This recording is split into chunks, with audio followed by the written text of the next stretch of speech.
Well, hello there, and welcome back to Hartebeest Lair.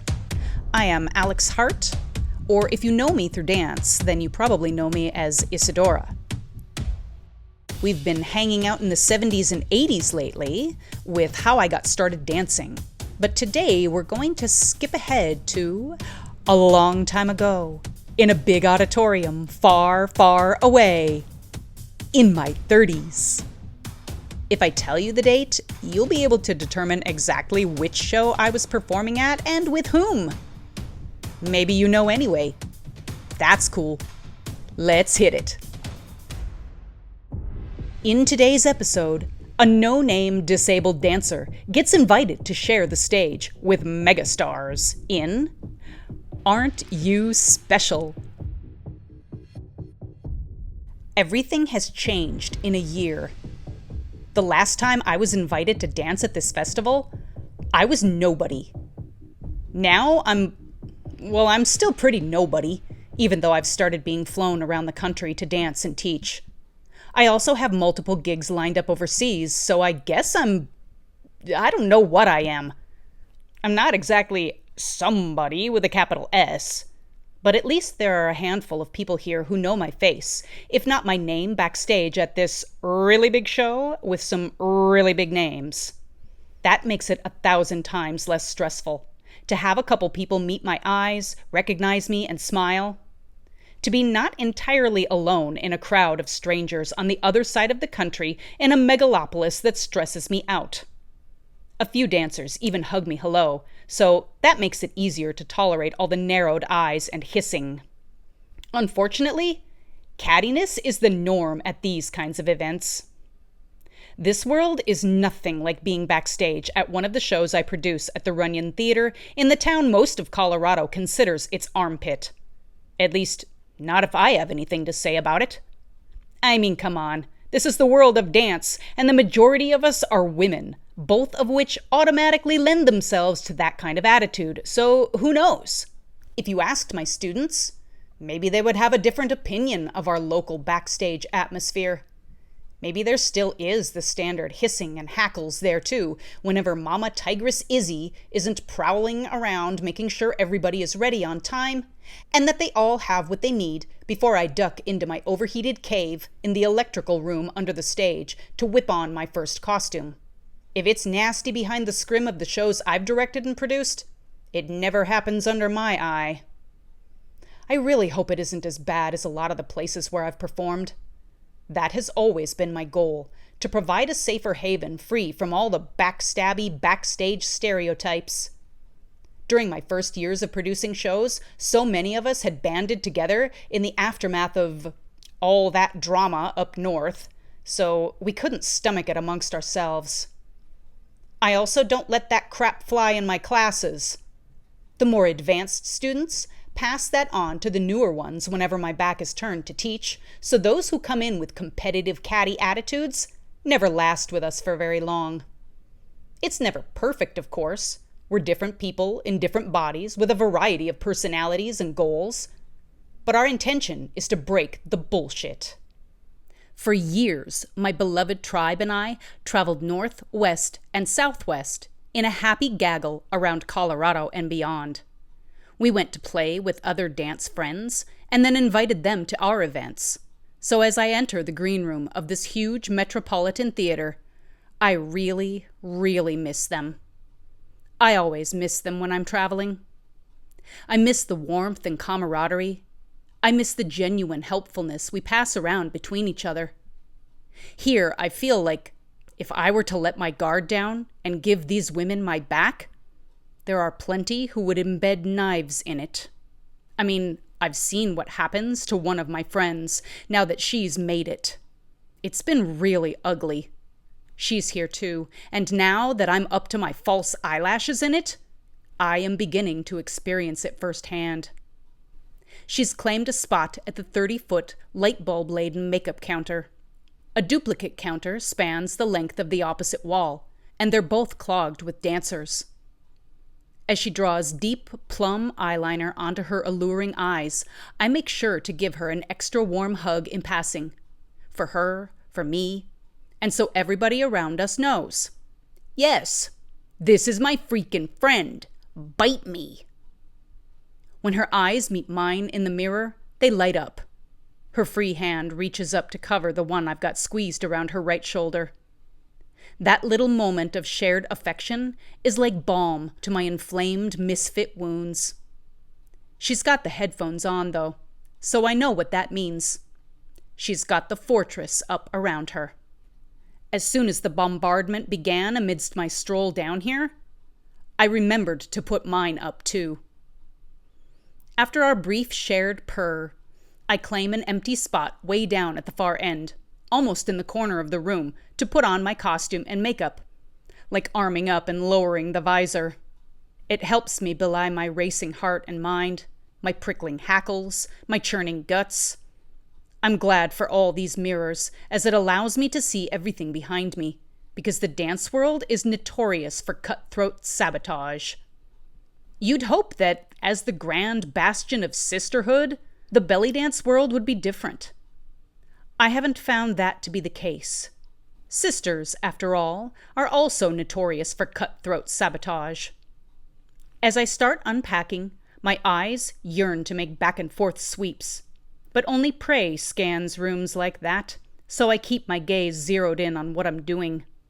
I erect a testudo of energetic Roman shields around me to block out the arrows raining down from the narrowed eyes of hissing women. The constant low-grade rumble of too many people in the room, with its shrieky spikes of laughter, also needs to be walled out. I make my own laugh go throaty and wave blasé hands while dodging the gossip mongers and auto-responding to the chitty chatters around me. I am not a chitty chatter. I've just been playing one on the TV screen of my life since that time I returned to school in 9th grade as Not Me. Definitely not down for gossip. I sigh as though this mega show is all too familiar. Dare I say, old hat? What? I'm relaxed, Easy peasy, smoochy squeezy. Really? I'm engaging constant cool-down mechanisms to back my hypersensitive neurological system away from redlining and blowing its tanks of rocket propellant. I'm gonna need those tanks tonight. All of them. Once my makeup is packed up, I do one final check of my costume. I try to violently shake my boobs out of my sparkly bra top. Can't. Excellent. The nearby dancers and I genuinely laugh together at that one, because if you know, then you know. Hey man, I guffaw. If I can't purposely shake myself out of this sucker, they're not going anywhere from a little shoulder shimmy and some bouncing. The nods, the commiserating eye rolls, and the chuckles are like the dancer equivalent of fist bumps. My dorky antics smooth the hackles of a few dancers who'd had their own alerts up. Another one bristles and sneers down her nose before turning her back on me and resuming her paint job at the counter. Equally excellent. It's good to know these things about the women I'm sharing this intimate space with, where the safe havens are and where they are not. Particularly if my brain, happens and I wind up needing the help of strangers as I come off stage. At last, I throw on a cover-up before beelining out of there. As I pass my friend in the hall, she has staked out a spot in the alcove to the double-door entryway of some large chamber or other. She's still got the headphones on, as well as a silky cover-up, and she has her back to me, eyes closed, warming up with her self-protective do not disturb vibe on. Heeding her silent request, I send her my own vibe of drop a zill, babe. That's the belly dancer equivalent of superstitious break a leg. Then I head upstairs to the bliss of the outdoor courtyard. The sun is just starting to set upon a beautifully balmy coastal evening. The sky is splashed with a kind of ruddy glow we don't get in Colorado except during wildfire season. There are no wildfires here. It's the smog. Although the oranges, reds, and purples are gorgeous, I offer up round 973 of thanks that I never moved here after college. I had been on track to. It was my intended destination before I laid a bunch of charges to blow my life's trajectory off course. Tonight, I can smell the toxins in the air, can feel them on my skin and in my lungs, just like I can feel the humidity and the gloriously low sea level after so many years living at altitude. I can also feel the toxins, that other kind. I am way too attuned to the gnawing hum of the sprawl around us for miles, so I do everything I can to shut it out. The jagged and the ragged, the fame and the profane, the myriad flavors of experience to be discovered, with the promise of paradise just a traffic jam away. The falsehoods and fakeries married to the excitement and hopeful innocence of 1,000 million dreamers. The heartbreak and the smithereens of 900 million dreams crushed, knifed, battered, and bashed, too. It all seeps into my body and wreaks havoc on my system.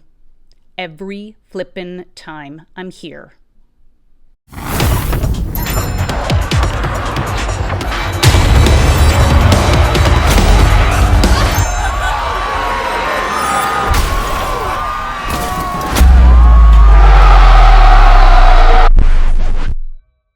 Yeah, it feels like that. If you've never heard LA Blues by Iggy and the Stooges, seek it out. I always wish that I could just relax and enjoy this city, but that has never happened in all the times I've visited. Probably because there's always too much riding on it, too much at stake in the grand scheme of my life, instead of a goggle-eyed vacation stroll. I even hate flying through this airport.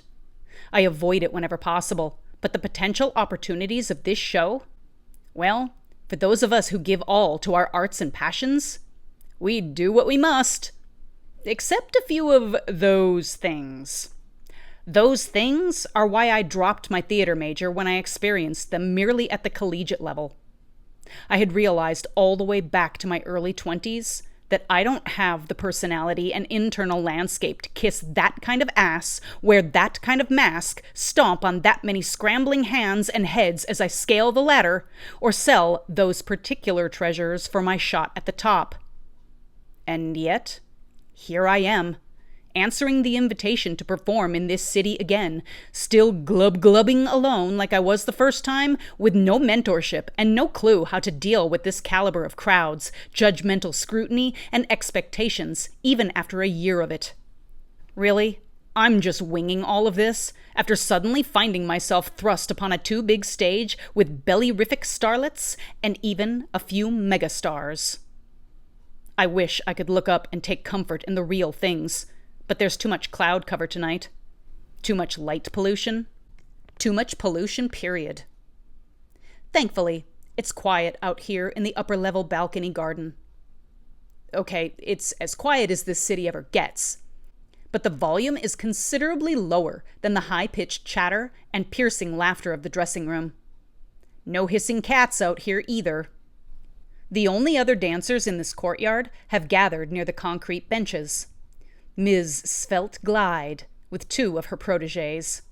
The pair of younger girls are dressed in outfits that match hers, just less ornate. As always, Glide is so elegant, yet with this air of super cool modernity.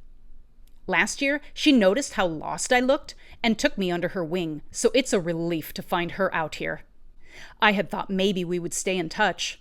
I gave it a good try after the festival, but that never really happened. No surprise, her travel schedule makes mine look like a sparse smattering, so I didn't want to feel like a pest when her messages eventually trickled down to nothing beyond announcements for her shows and DVDs.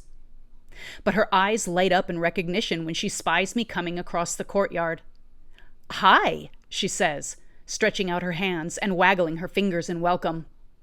Grinning, I bounce across the last patio stones and place my fingertips inside hers. She does that peck-peck of the cheek thing, then introduces me to her dancers. "What's your name again?" she asks me. I give her my stage name, Isadora. "Oh, that's right." I'm just glad it rings a bell. I mean, who am I to say a single word about not being able to remember people's names? I can ping on faces all day, but attaching names? That went the way of Dane Bramage. And if you take someone out of their natural environment or attire, I often only know that I know this face.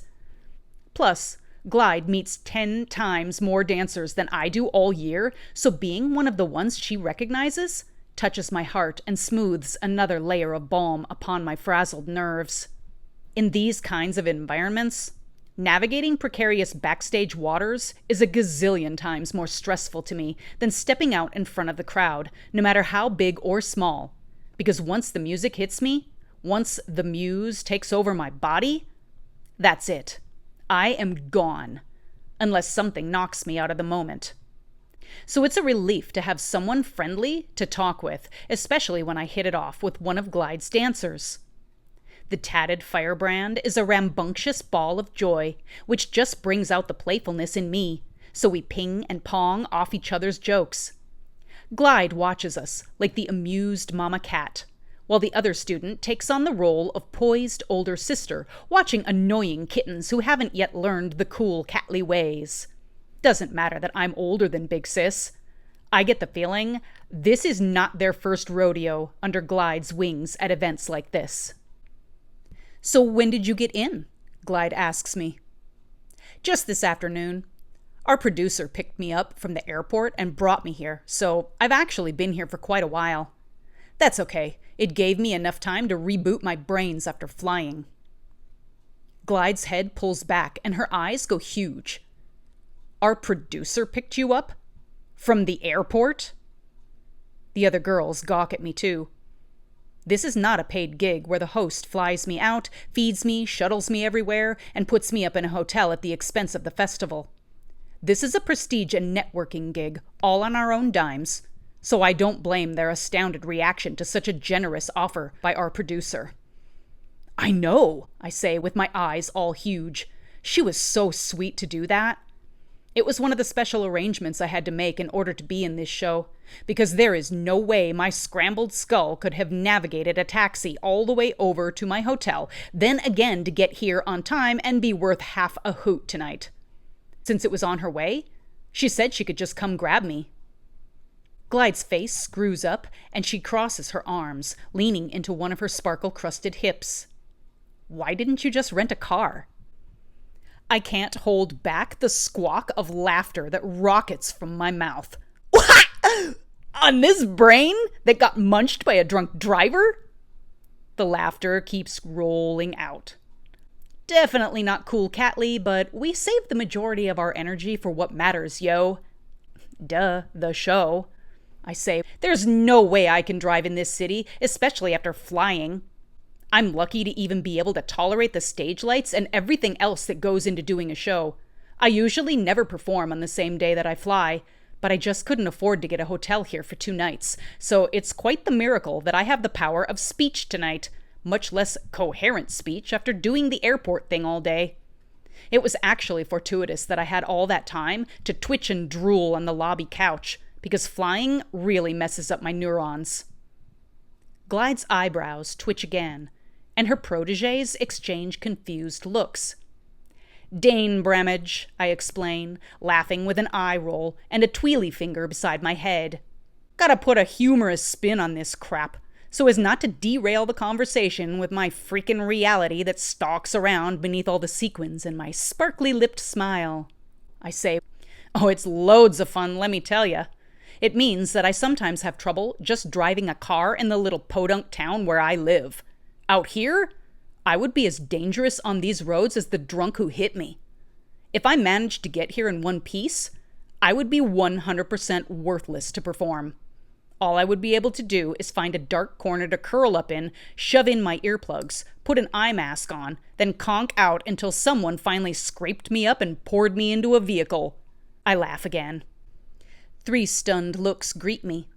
Although Firebrand looks like she wants to reach out and hug me, Glide's mouth is smashed up. Skepticism reigns in her gaze. Older sister takes the cue and scowls. I know that look all too well, so I drop the only relatable bomb I have left. If I had tried to drive in this city, I wouldn't just be lucky to be capable of pulling off a show anybody would want to see. I would be lucky if it didn't give me seizures right there on the road. Oh God, Firebrand says. This time, she does reach out to touch my arm. I squeeze her hand in thanks and tilt my head as if to say, what are you gonna do? Glide and Big Sis continue to stare at me, their tight mouths drawing two matching lines across their motionless faces. To hammer home the final nail, I add, honestly, I'm lucky to not have seizures every time I perform. Often I do, within hours or days of a show, especially one this big. I've seen the lights out there. This stage is gonna blind me even worse than the one we had last year. And then we've got that big meet and greet afterwards, so I shrug, throw my hands up, and grin. I guess we'll see what happens.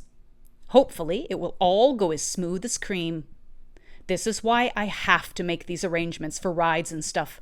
What little I've still got after the travel, I save it all for the show and give anything I have left for the people who want to meet me afterwards. Glide wrinkles her nose. Well, then how are you even getting back to your hotel if you have so much trouble? Our producer's assistant will take me back tonight, and then I'll take the airport shuttle tomorrow. Her eyebrows lift as her lips mash up even harder. The assistant too?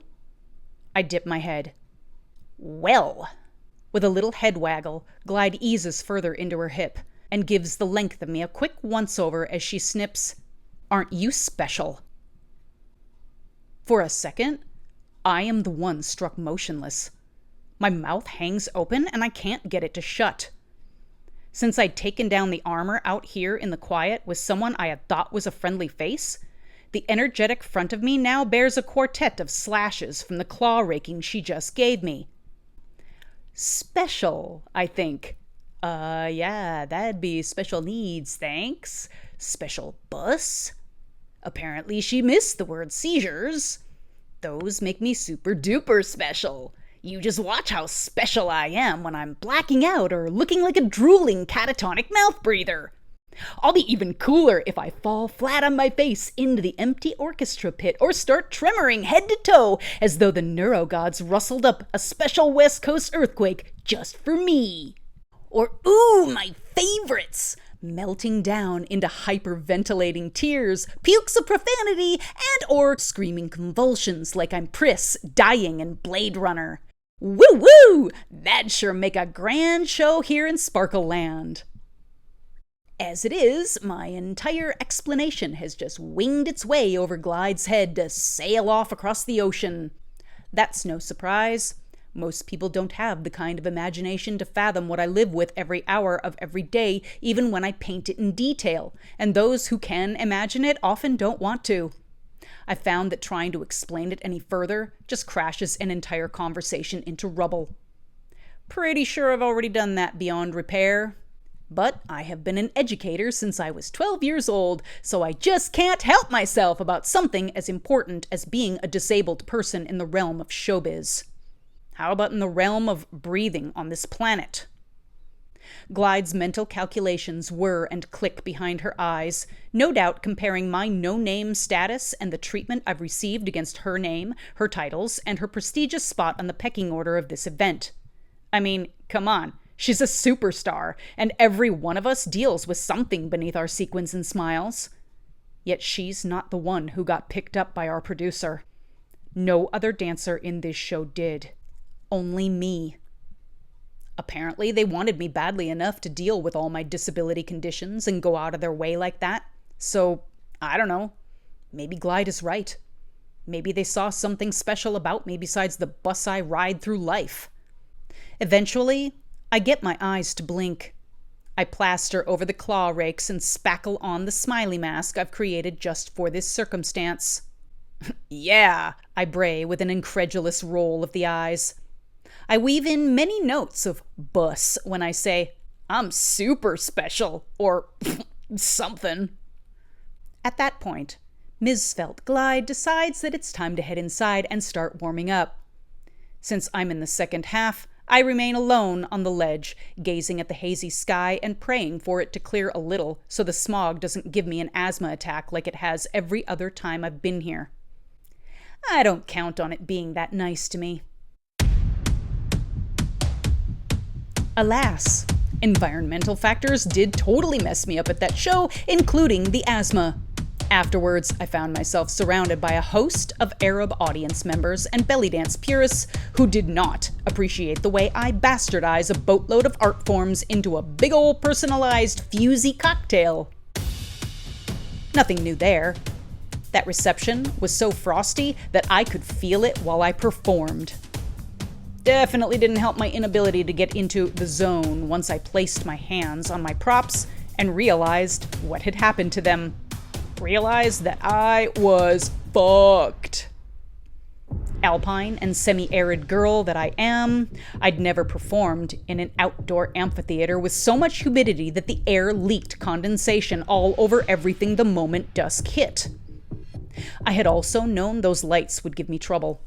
A couple inconvenient flashes to the eyeball produced my customary inability to quite know where the ground was, much less locate my own shimmy-shaking ass.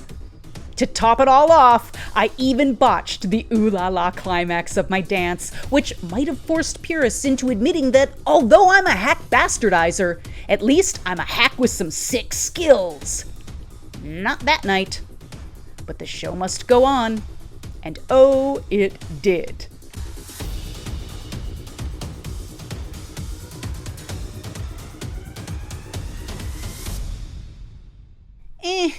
That's what happens when you're a choreographic risk taker who simply gets onto the plane at risk. But when my nervous system actually works, I guess that's why people put up with the inconveniences and limitations of my special bus needs. Because when I'm on, I tend to stop the show, no matter how many blue supergiants or red hypergiants are in my orbit. I don't set out to steal the night's standing ovation from the headliners. My sheroes, mentors, muses, and teachers. I just dance. And when I'm on, people react. Take that any way you choose.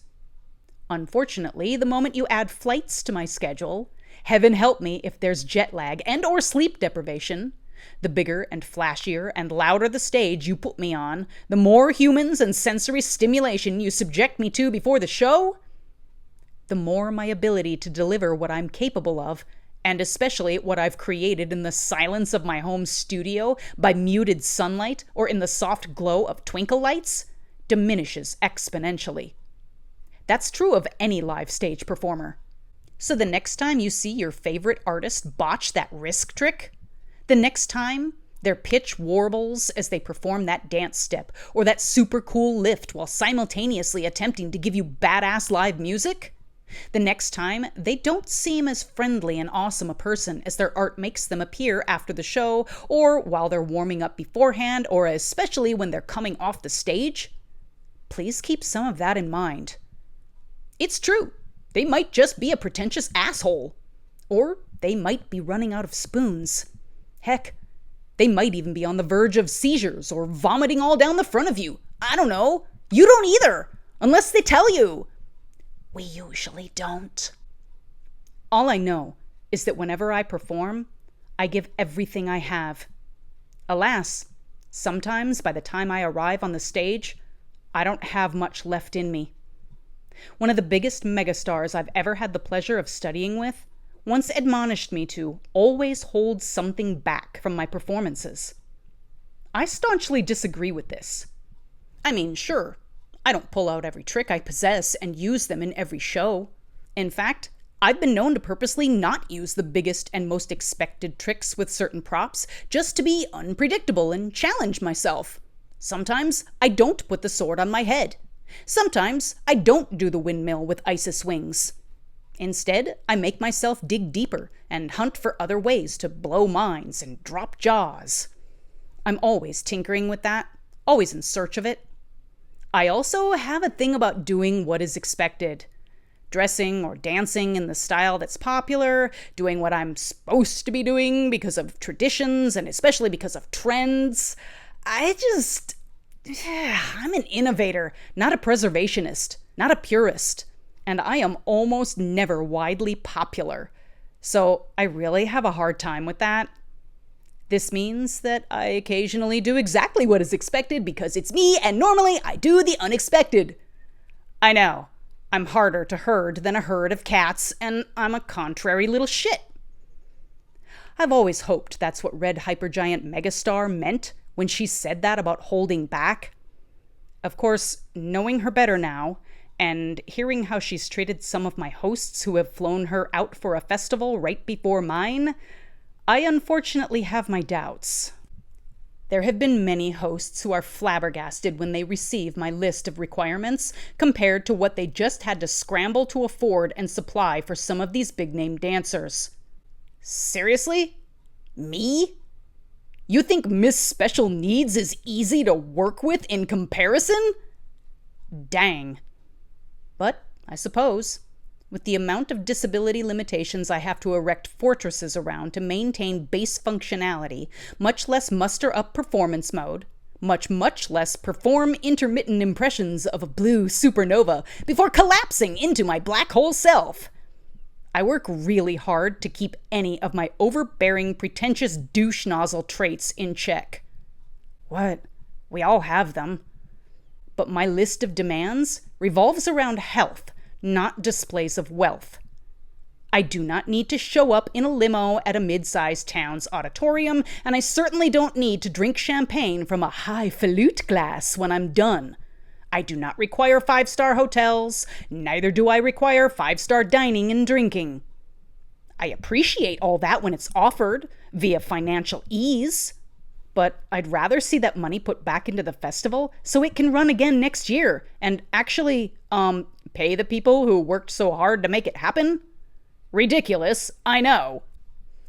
Besides, some of the most delectable dining I've experienced on my trips has come from a simple meal at a hole-in-the-wall populated by the neighborhood regulars or at my host's home table.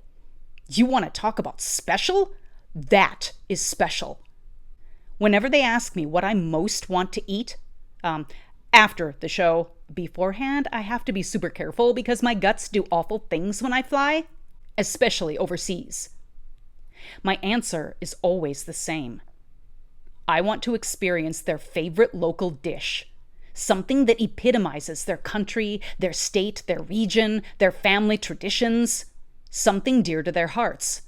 Because if they've gone through the stresses and sometimes astronomical feats that it takes to bring me to them, put me up, adhere to my disability limitations, and drive me around for the duration, they are automatically dear to my heart.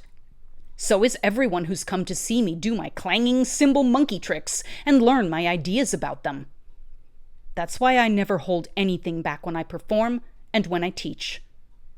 I am also far too keenly aware that any show or class I do could be my last.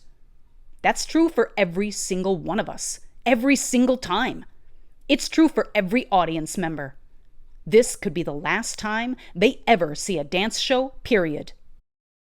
I've known this since I nearly drowned at 4 years old. I've had that reality slammed into me at 80 miles per hour, twice. I live with it up in my face and inside my short-circuiting brains 24/7, so no. I might be some no-name local yokel with a sketchy, inconsistent spoon drawer, but whenever I perform, I leave it all on the stage. I leave it all on the stage. That's actually what makes me special. Maybe we should make it the norm.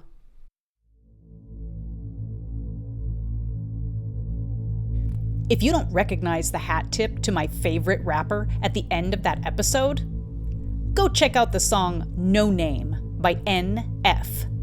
Talk about a supergiant megastar. It'll give you another glimpse into navigating the choppy waters of the entertainment industry. Today's episode comes from my Not Always Safe for Work memoir blog, Bella and the Beast. If you prefer to read these stories or follow along with the written version, I'll put the links in the description. So, how did I acquire Dane Bramage? It's more commonly known as traumatic brain injury or just TBI, but it's given me a bunch of different breeds of Lizdexia. That's my snarky way of saying that I transpose all sorts of things, from the numeric to the physical and spatial to the written and spoken. So, like I said, we've got to sneak in any underworld humor we can get around here, because a bunch of the stuff I'm going to share with you is no laughing matter. For example, drunk drivers leaving workplace holiday parties and ramming dancer girls into construction medians on their way home from shows. 'Tis nearly the season, so yeah. We tend to dredge up this old tale around this time of year. Because we do. You can catch that in our next episode. It's called Blam! My Dance with a Drunk Driver. You can find all these tales, as well as the literal dancing in question, on my website, heartabeast.com. That's HARTEBEAST.com.